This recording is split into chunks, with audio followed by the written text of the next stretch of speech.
Hey y'all, it's Sheila. How are y'all today? I hope the answer's great. A few weeks ago I did a video asking if anybody was interested in my skincare and my weight loss. At that point I'd lost 77 pounds. I sit here today 80 pounds lighter. So this video is about my weight loss. The first thing I want to say is this is going to be a longer video. This may be the only video I put up this week. The second thing I want to say is there will be before and after pictures at the end. This is a warning. The third thing I want to say, before you start any weight loss program, check with your doctor. And if you've experienced weight gain rapidly in large amounts, you really need to check with your doctor. I can't talk about my weight loss without going back to 1997. That was a year of changes for me. During 1997, I put on about 45 pounds rather quickly, went to the doctor, several appointments, several specialists, and MRIs later determined I had a pituitary gland tumor. The pituitary gland's in the center of the brain.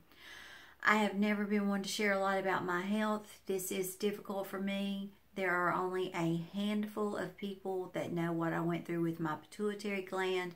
My own parents don't know.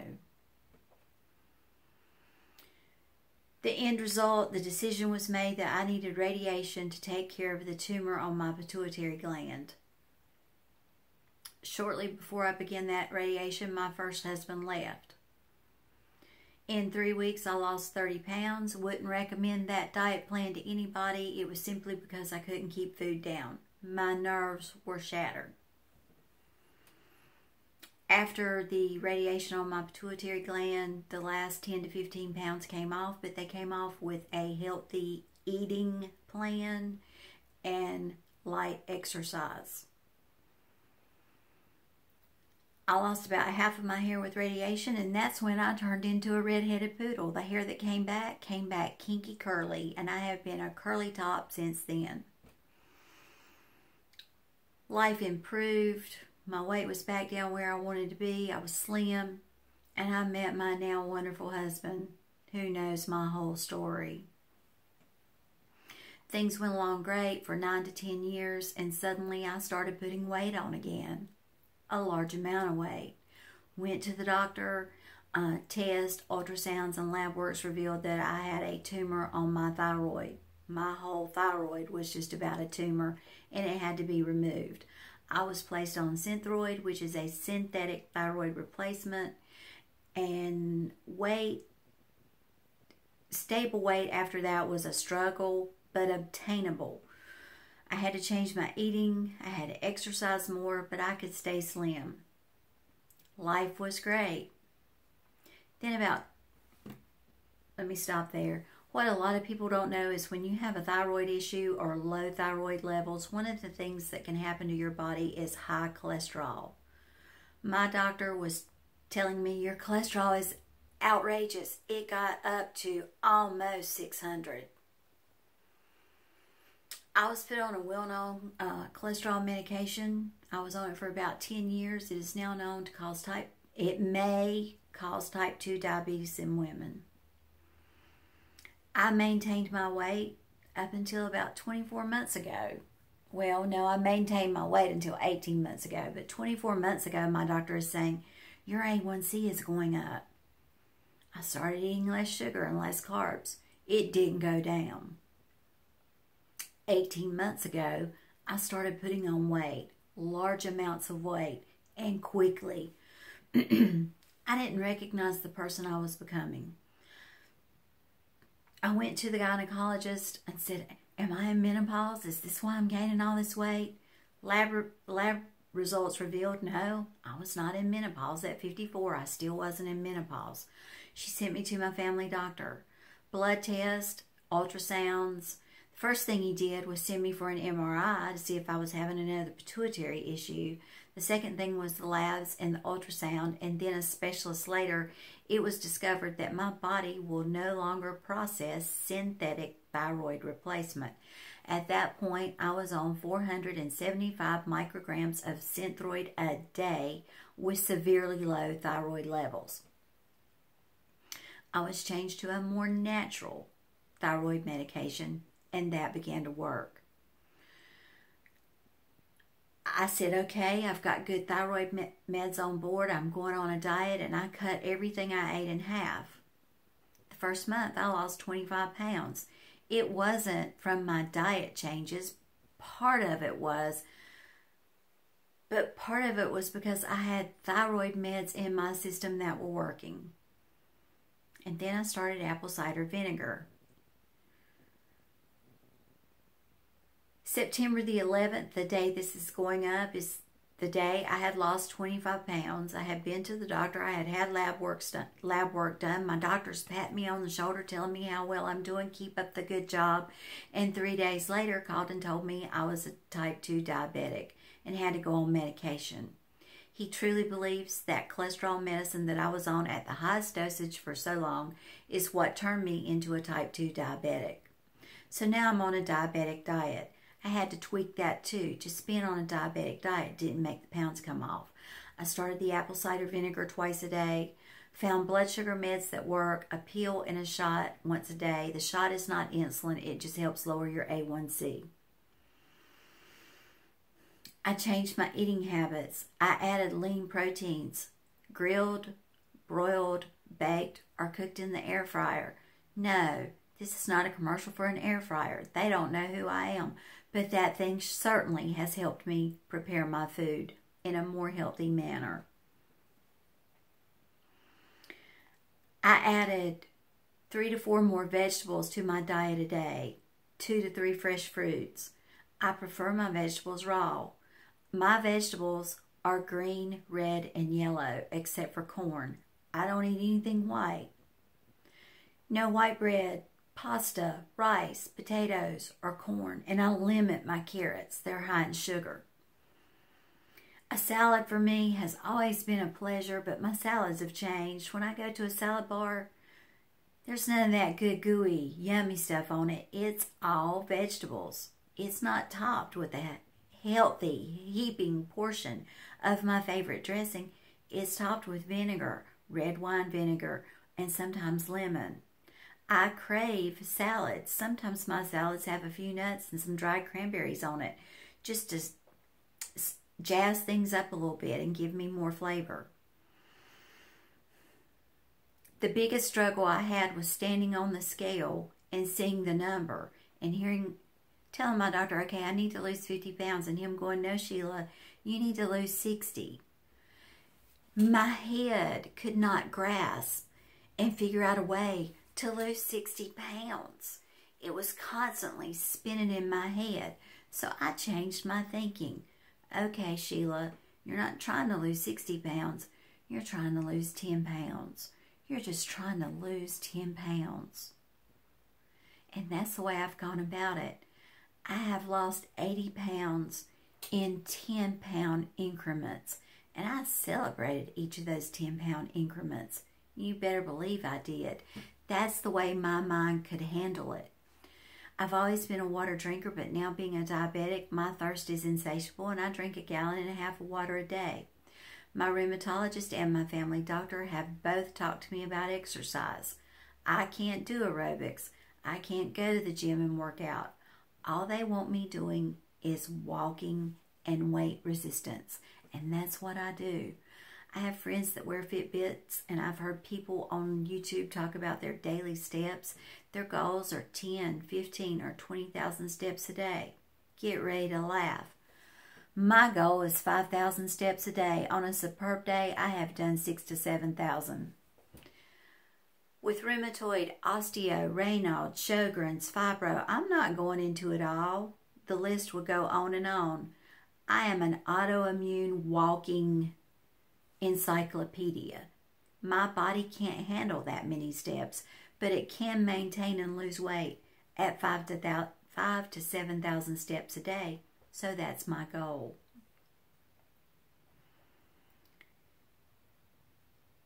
In everything we tackle, I think most of it is mind over matter. My mind could not tackle 60 pounds. My mind could tackle 10.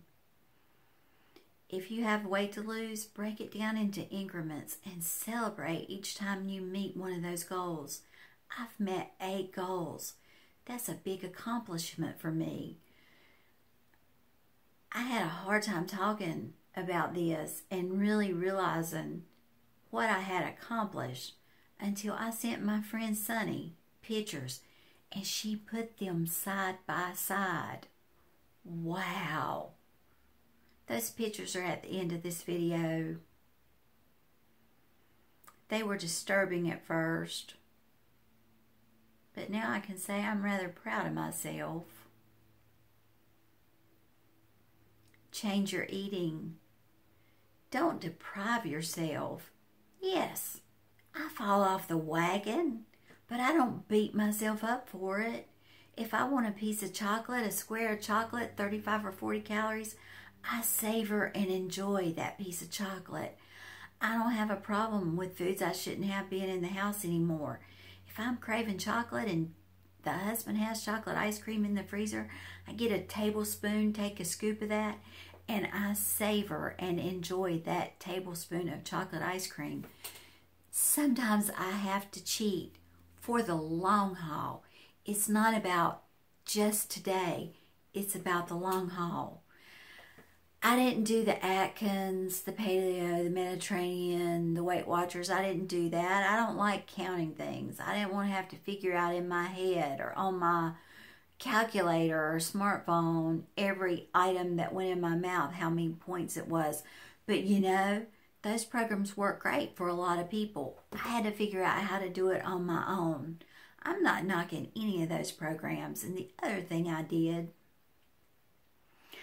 I don't eat after 7 o'clock at night. I have acid reflux. If I eat after 7 o'clock at night, it's a long, miserable night. So I decided when I got up in the mornings, I wasn't going to eat until that stomach rumbled and grumbled and told me I needed to eat. That's when I eat, typically between 11 and 12. No later than 7. And yes, I eat 3 meals a day and a couple of snacks in those hours. I had no clue I was doing intermittent fasting. I just knew that when I did that, the weight came off, and it came off much quicker. I didn't know what intermittent fasting was until Monika McGullicuddy did a video on it. Then Tammy from Uppy's Beats 59 did a video on it. They're both wonderful videos if you're interested in intermittent fasting. And I know some people say, oh, I don't like intermittent fasting.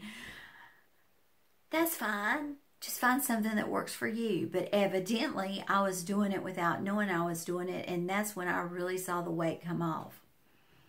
The other thing I did, I have one closet in this house that's just dress clothes. And they're various sizes.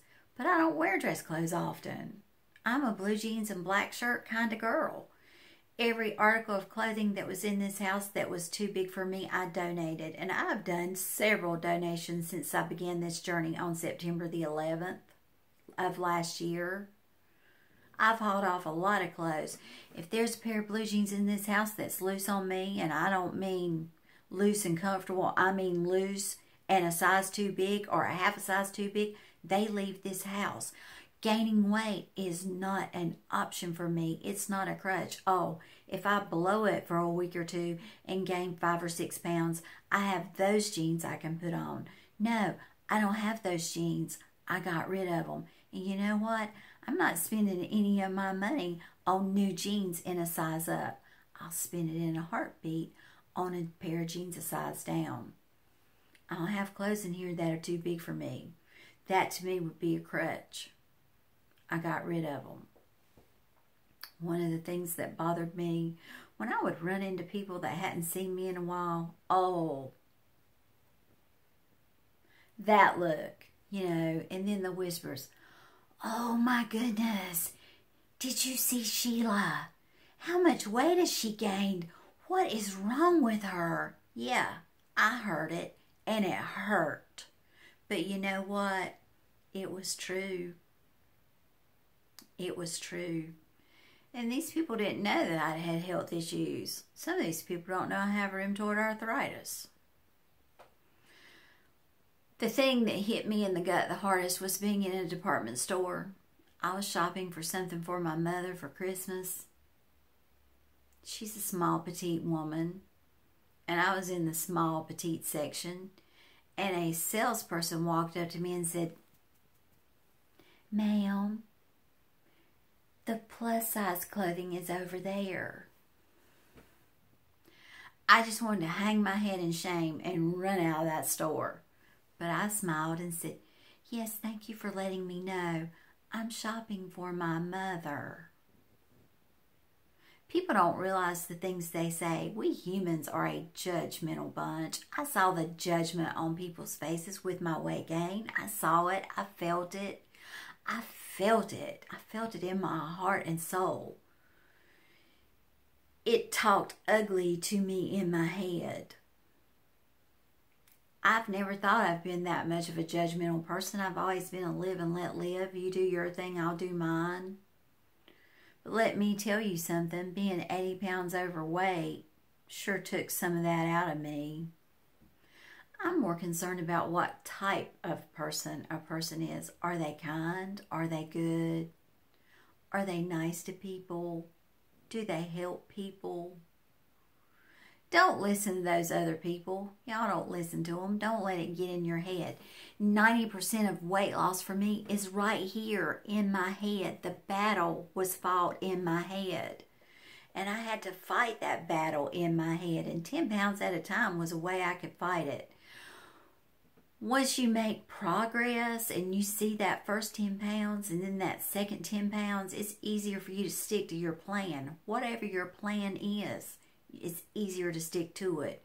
What I'm about to tell you now, only 2 people know, Sonny and my husband. I had a doctor's appointment a few weeks ago, and he's telling me how good I've been. I'm a poster child for weight loss at my age, blah, blah, blah.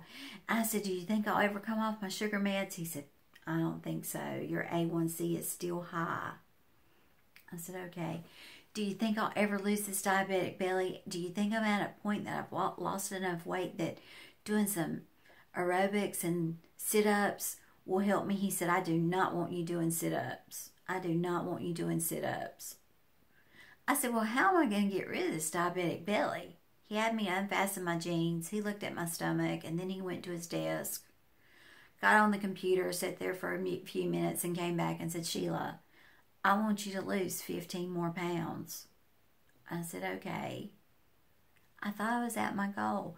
He said, "I want you to lose 15 more pounds because in 15 more pounds, according to your insurance plan, you qualify for skin removal surgery. That's not a diabetic belly. That's excess skin." Y'all, I felt like boiling water had been poured on my head, or rocks had been dumped on my head. That messed me up. That got in my head. What did I allow to happen to my body? What did I do to my body? That now I'm like those people on my 600-pound life. I qualify for skin removal surgery. What did I do? I beat myself up. I did. It took a few days for me to realize I'm fortunate my insurance covers skin removal surgery. And let me tell y'all here and now, y'all are part of what helps hold me accountable to my diet. I'm certainly not going to gain a bunch of weight and then get on YouTube and y'all say, "Oh, look at Sheila, she's gaining a bunch of weight." I'm going to have that skin removal surgery sometime next year. I'll be more than happy to show you my pictures. The gist of this is mind over matter. Mind over matter. We fight this battle in our heads, or I do. Find a plan. Stick to it. You're gonna fall off the wagon. And when you fall off that wagon, just get up the next day and say, "Well, you know what? I fell off the wagon yesterday. But today's a new day and I'm getting back on the wagon." Just keep doing it. Whatever you find that works for you, just keep doing it. That's how you do it. You keep doing it. And if I can lose 80 pounds, y'all can lose weight too. And you know what? I'll be here cheering you on all the way. Because I've been in those shoes. And when I have that skin removed, y'all be seeing some pictures of me. This was long. I'm getting off here now. I hope you have a great day. And I hope you make it a great day. See you later.